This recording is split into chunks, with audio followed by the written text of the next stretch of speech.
नमस्कार आप सभी को। मैं श्रेय अध्ययन, आप देख रहे हैं हमारे ऑफिशियल यूट्यूब चैनल श्रेय अध्ययन के।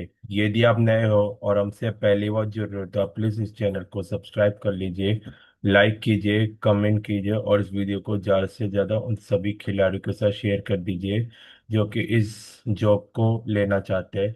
तो साथियों, आप सभी को मैं बताना चाहूँगा कि बीएसएफ यानी कि बॉर्डर सिक्योरिटी फोर्स का जो है न्यू स्पोर्ट्स पर्सन के लिए रिक्रूटमेंट निकला है 2025 में। ठीक है, इसकी लास्ट डेट क्या है, कैसे अप्लाई करना है और आपने किन किन बातों का ध्यान रखना है और इसमें अप्लाई करने के क्या क्या प्रोसीजर है, ठीक है, आपको बताऊंगा।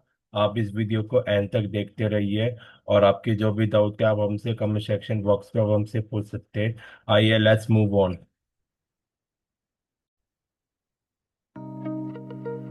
और दोस्तों, मैंने जो है इस डॉक्यूमेंट को डाउनलोड कर लिया था। ठीक है, अब मैं आपको बताऊंगा अपने क्या क्या बनना है, कैसे बनना है, किन किन स्पोर्ट्स के लिए निकला हुआ है। ठीक है, आइए चलिए समझते हैं। ये ऑनलाइन मोड आपका एप्लीकेशन भरा जाएगा, ऑफलाइन सबमिट नहीं है और किसी तरीके से नहीं होगा सबमिट। ठीक है, तो चलिए, इसकी जो ऑनलाइन मोड पे जो एप्लीकेशन स्टार्ट हुआ था वो 25 जुलाई से स्टार्ट हो गया था और इसका जो बंद होगा ये 20 अगस्त को बंद होगा।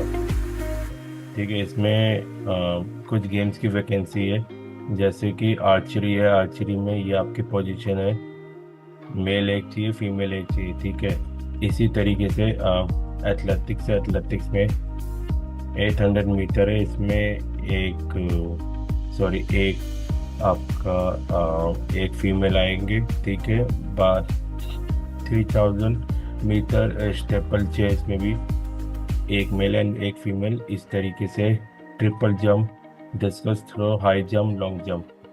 ओके, आपके सामने ये वैकेंसी लिखा है कि मेल का कितना है, फीमेल का कितना। ओके, देन इसी तरीके से बैडमिंटन में भी एक मेल है, दो फीमेल। और बास्केटबॉल में सेम है। बॉक्सिंग है, क्रॉस कंट्री है। क्रॉस कंट्री एक रन होता है, जैसे 10 किलोमीटर होता है, इस तरीके से। देन साइकिलिंग है, फिर डिबिंग है, फिर इक्वेस्ट्रियन। 8 मिनट्स को हम हॉर्स राइडिंग के नाम से भी जानते हैं। ठीक है, फिर आपका फेंसिंग है, फुटबॉल है, जिम्नास्टिक, हैंडबॉल है, हॉकी है, जूडो। जूडो में जो जो इसमें कैटेगरी दी गई है उसी में आप पढ़ सकते हैं किन किन लोगों के लिए मेल का ये है, ये फीमेल का है। ठीक है, कराटे है, कराटे इंडिविजुअल को मिलते हैं। फिर आपका स्पार्क का टाक टाकरो है, शूटिंग है, रोइंग है, कायाकिंग, कैनोइंग। इसी तरीके से स्विमिंग भी है, table tennis, taekwondo, volleyball, water polo game, weight lifting, wrestling, wrestling free style, wushu and kabaddi. 30 sports की आपकी वैकेंसी है। ठीक है, और चलिए, इसमें साफ साफ दिया है भाई, जिनकी मेडल है वही बढ़ सकता है। और स्पेशल ओलंपिक भारत के एथलीट, अगर आपकी कैटेगरी, आप भी इसमें अप्लाई कर सकते हैं, इसमें कोई रोक टोक नहीं है।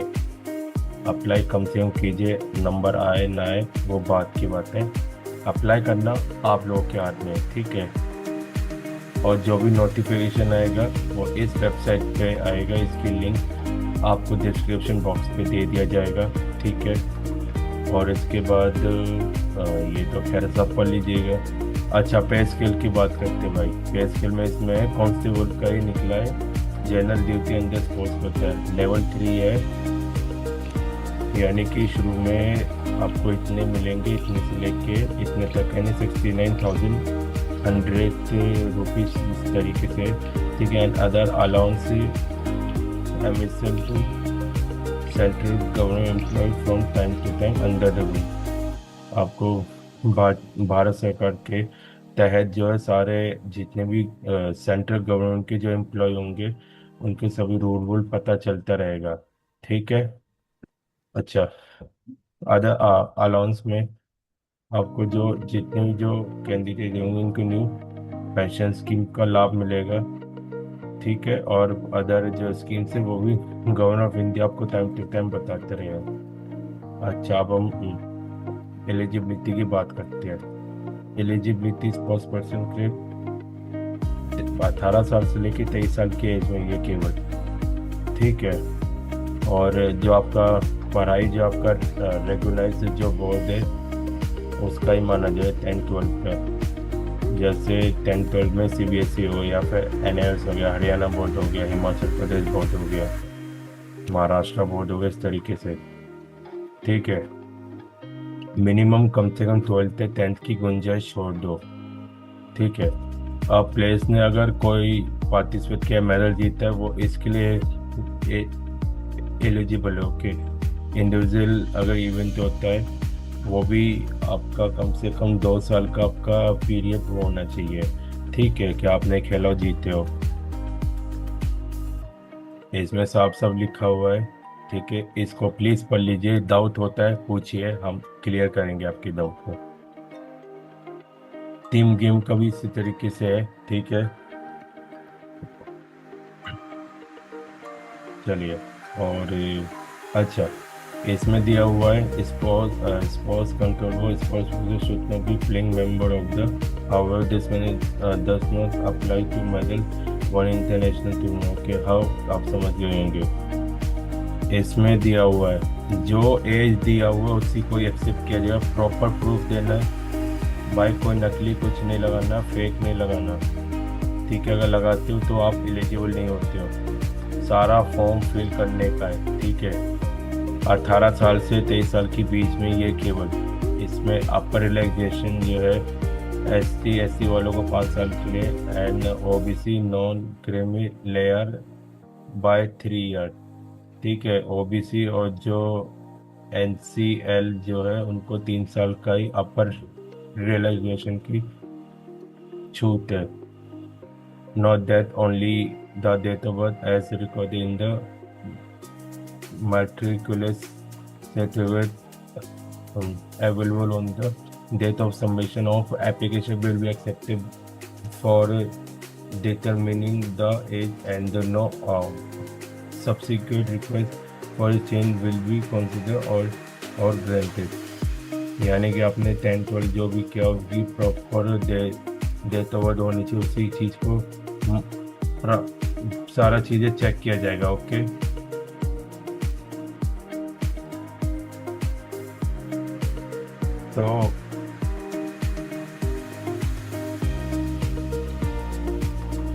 तो साथियों, अभी तक तो मैंने आपको जितना बताया होपफुली आपको समझ में आ गया हो, ठीक है। और इसमें ये चीज़ लिखी है, candidate who wish to seek age relaxation must submit request certificate from the competent authority in the prescribed format when such certificate is sought by the recruitment board. Otherwise, they claim for SC, ST, OBC and NCL status will not be entertained, and they currently will we consider general category यानी UR category, okay. आपको ये जितने भी जो candidate से अगर select होते हो या शुरू में आपको वो सबमिट करना पड़ेगा अगर आपको एज रिलैक्सेशन चाहिए। सपोज कीजिए कि आप 24 साल के हो, 25 के हो, 26 के हो, अगर आप जनरल वाले में उसमें आते हो तो आप अप्लाई कर सकते हो। जो SC ST वालों का भाई उनका 5 साल का है, ठीक है, जैसे शुरू में मैंने आपको इसी में बताया। तो ये आप समझ गए होंगे, ठीक है। चलिए इस पोस्ट क्वालिफिकेशन की बात करते हैं। Only those players who have participate और won medal in the level of competition mention in table below during last 2 years from the closing date of advertisement are eligible, यानी 2 साल के अंदर, यानी 2023 से जिसने भी खेला है, चाहे पार्टिसिपेट किया हो या भाई मेडल जीते हो, कोशिश करना जो मेडल जीतो वही अप्लाई करे, ठीक है। और ये सारी चीज़ें प्लीज़ पढ़ लीजिएगा। टेबल आपको दिखाता है इस तरीके से। ओलंपिक में समर या विंटर में इसके 100 मार्क्स है गोल्ड मेडल के, सिल्वर के 96 है, ब्रॉन्ज के 92 है, जो पार्टिसिपेशन किया जिसके ऊपर मेडल नहीं उसके 80 है। इसी तरीके से वर्ल्ड चैंपियनशिप वर्ल्ड कप में ये है, ठीक है। और सैफ गेम जो आपके स्कूल गेम से जो होते हैं उनके भी इस तरीके से मार्क्स हैं, ठीक है। और ये नेशनल लेवल पे, ये तो हो गया इंटरनेशनल लेवल पे, ओलंपिक लेवल पे। अब ये आपके नेशनल लेवल पे, नेशनल में अगर आपने जीते तो आप लोग भी एलिजिबल हो। लेकिन नेशनल में मेडल होना कंपलसरी, जिसका मेडल नहीं है वो अप्लाई ना करे, पहले ही कह देता हूँ। इंटरनेशनल वालों का फिर भी चल जाएगा, लेकिन इंटरनेशनल के जो भी खिलाड़ी मोस्टली मेडल जीतते भी तो अब चांसेस ज़्यादा है कि इनको एक्सेप्ट किया जाए। जो जिनका पार्टिसिपेशन है, जो नहीं जीते शायद उनको एक्सेप्ट ना करें मेरे अकॉर्डिंग। क्योंकि आप देख रहे हो हाल फिलहाल में जो है भारत अपना उम्दा प्रदर्शन कर रहा है, अच्छा खेल रहा है, खिलाड़ी भी दिन रात मेहनत कर रहे तो मेडल जीतते ही कहीं ना कहीं। तो ज़्यादा प्रेफरेंस गोल्ड, सिल्वर, फिर देन ब्रॉन्ज को दिया जाएगा। ओके, जैसे ऑर्डर ऑफ प्रेफरेंस तो मैंने आपको बता ही दिया वर्बली, होपफुली आपको समझ में आ गया हो।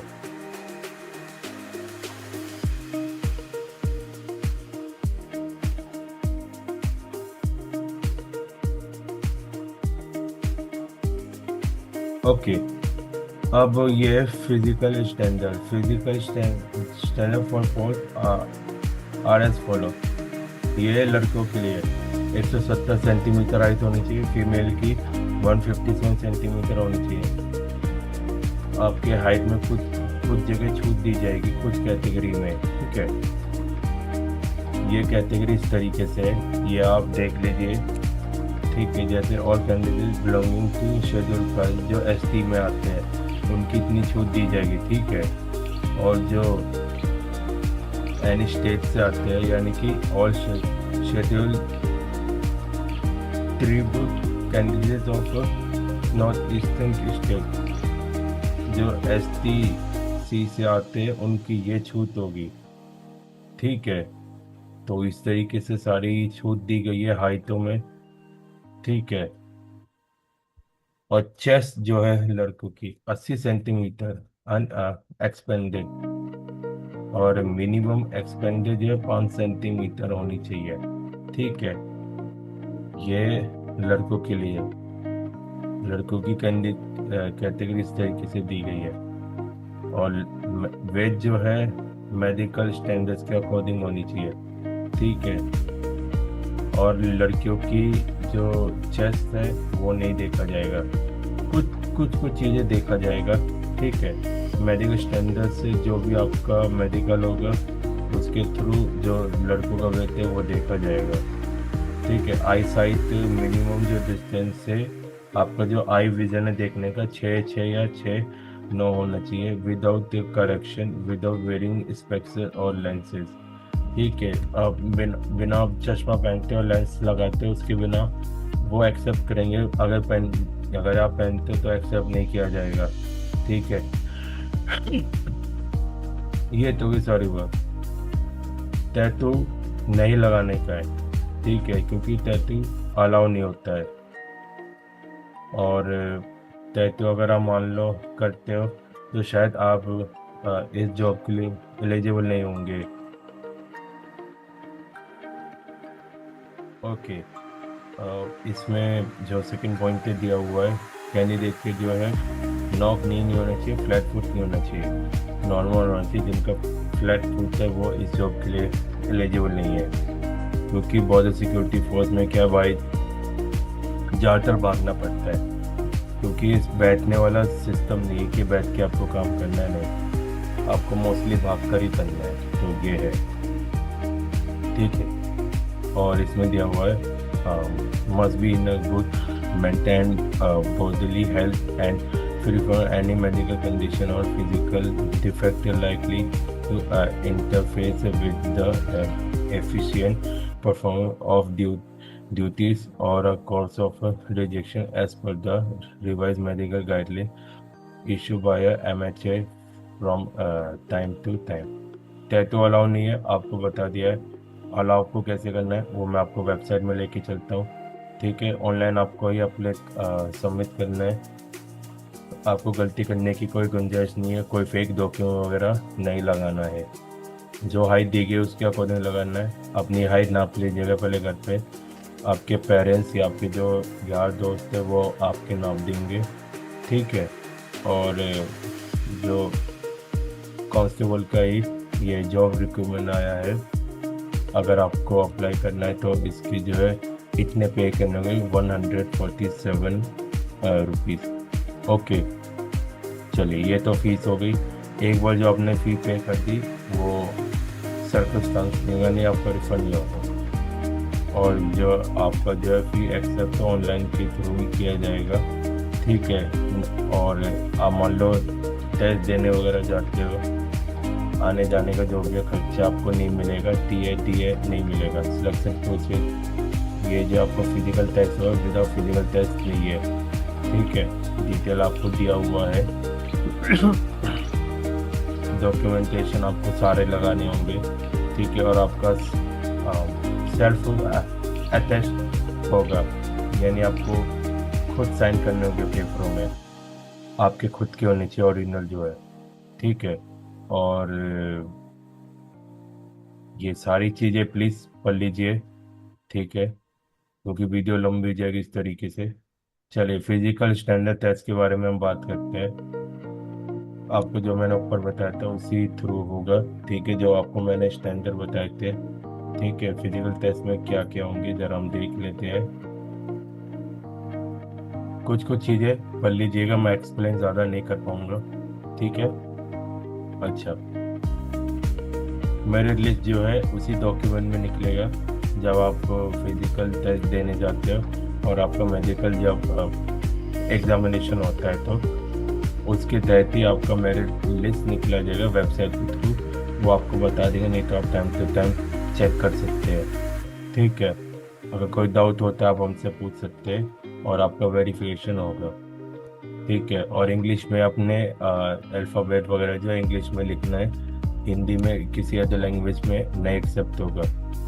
ठीक है, और अगर एक चीज़ इसमें लिखी है, अगर सपोज करो कि मैं हूँ और मेरे साथ कोई और है, अगर हम दोनों का टाइप ब्रेक होता है, जो यंगेस्ट होगा एज में उसको ज़्यादा प्रायोरिटी दी जाएगी। ठीक है, ये पॉइंट है।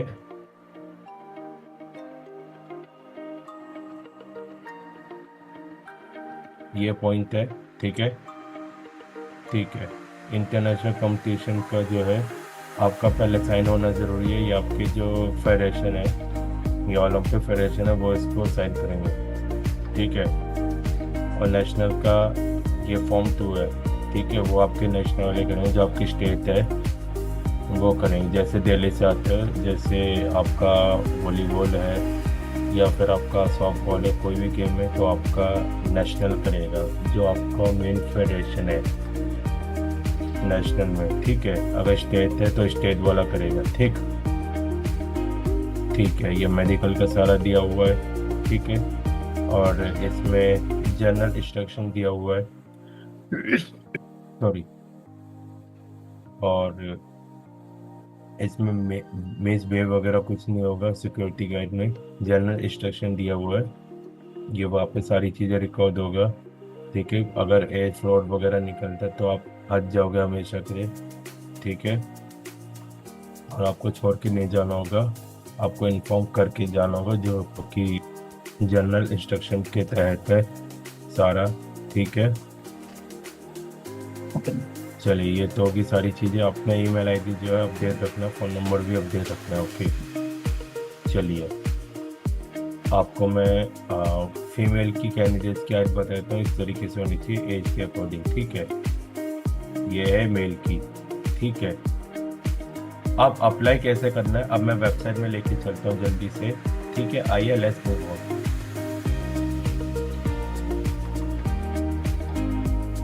तो तो दोस्तों ये हम आ गए अपने ऑफिशियल वेबसाइट में, बॉर्डर सिक्योरिटी फोर्स में। ठीक है, वेबसाइट की लिंक आपको दे दिया जाएगा। ये है आपको officially recruitment of spot person to the post of constable. ठीक है, व्यू डिटेल ये है डॉक्यूमेंट, ये आप यहाँ से डाउनलोड कर सकते हैं। आपको ऑनलाइन अप्लाई करना है। ऑनलाइन अप्लाई करने की लास्ट डेट शुरू में बता दी था 20 अगस्त है। ठीक है, यहाँ पे पर्सनल इन्फॉर्मेशन आएगा, OTP जनरेट होगा। देन इसके बाद आधार, अपना एड्रेस डिटेल, मैं आगे नहीं बढ़ पाऊँगा, मैं सिर्फ आपको वर्बली बता देता हूँ। देन उसके बाद अदर डिटेल्स। ठीक है, इसका क्वालिफिकेशन डालनी है, फिर वर्क एक्सपीरियंस क्या है, फिर आपका सर्टिफिकेट, डॉक्यूमेंटेशन, फिर क्राइटेरिया। इसके बाद आपने अप्लाई करना है। अप्लाई करने के बाद आपको सारी इन्फॉर्मेशन यहाँ से दिखेगा। ठीक है, और कैंडिडेट के लिए इंस्ट्रक्शन ये दिया हुआ है, प्लीज़ पढ़ लीजिएगा। ऑनलाइन अप्लाई करते समय कोई भी गलतियाँ ना करें, और कोशिश करो कि अगर आप अपने आप से नहीं कर पा रहे तो आपके पेरेंट्स या आपके ब्रदर सिस्टर अप्लाई कर सकते हैं, या फिर आपके कोच वगैरह। ठीक है, कोई डाउट है आप हमसे पूछें बेझिझक होके, हम आपको बताएंगे। अगर कोई समस्या आती है एज के थ्रू या कोई भी रिलेटेड आपसे जॉब के, तो ये हेल्पलाइन है 10 के, सॉरी अभी शो नहीं हो रहा है, बट आप इस पे जाके बात कर सकते हैं। ठीक है,